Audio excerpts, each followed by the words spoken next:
On n'est jamais condamné à être la version de nous-mêmes qui ne nous plaît plus. Dans la Bible, l'idée centrale est justement que l'être humain n'est pas figé dans son passé, ses échecs ou ses habitudes. La croix est présentée comme le signe que Dieu ne se contente pas de pardonner. Il ouvre aussi la possibilité d'une transformation. Quelques passages bibliques développent cette idée. Si quelqu'un est en Christ, il est une nouvelle créature. Les choses anciennes sont passées. Voici, toutes choses sont devenues nouvelles. De 2 Corinthiens 5, 17. Selon le Nouveau Testament, le problème n'est pas seulement ce que nous faisons, mais aussi ce qui nous tient captifs intérieurement. Culpabilité, peur, orgueil, blessure, dépendance, désespoir. La croix est présentée comme l'endroit où Christ porte le poids du péché et de ses conséquences afin que l'être humain ne soit plus défini par elle. En Galates 2:20, on trouve « J'ai été crucifié avec Christ. Et si je vis, ce n'est plus moi qui vis, c'est Christ qui vit en moi. » L'idée n'est pas que la personnalité disparaît, mais que l'ancienne identité, celle qui était enfermée dans la honte, le péché ou la peur, cesse d'avoir le dernier mot. Comment cette transformation se produit-elle selon la Bible? En cessant de s'identifier à son passé. La Bible ne nie pas le passé, mais elle refuse qu'il devienne une condamnation permanente. Romains 8:1 dit « Il n'y a donc maintenant aucune condamnation pour ceux qui sont en Jésus-Christ. » Cela signifie que la personne peut reconnaître ses fautes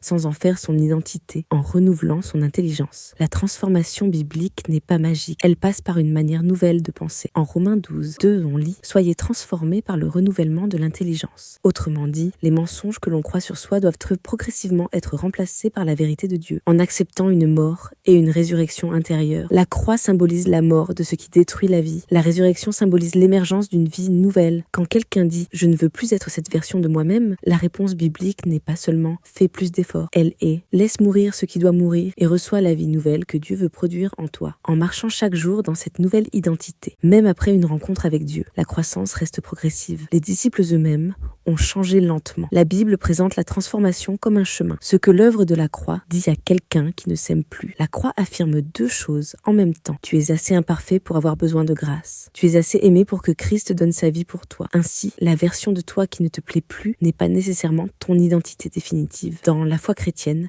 la croix signifie que Dieu voit au-delà de ce que tu es aujourd'hui et travaille à faire émerger ce que tu peux devenir.